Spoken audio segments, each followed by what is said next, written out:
The narrative lectionary for Sunday, May 15th, 2022, the fifth Sunday in Easter, is Acts 17, 16 through 31.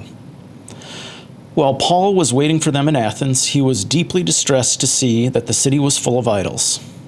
So he argued in the synagogue with the Jews and the devout persons, and also in the marketplace every day with those who happened to be there. Also, some Epicurean and Stoic philosophers debated with him. Some said, "What does this babbler want to say?" Others said, "He seems to be a proclaimer of foreign divinities."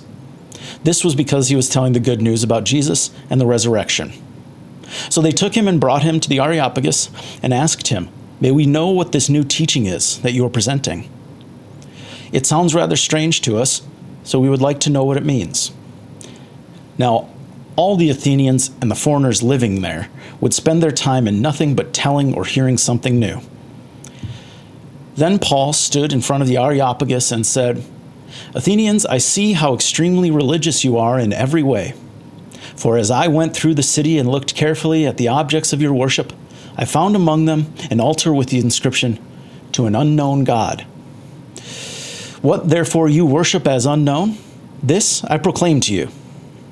The God who made the world and everything in it, he who is Lord of heaven and earth, does not live in shrines made by human hands, nor is he served by human hands, as though he needed anything, since he himself gives to all mortals life and breath and all things.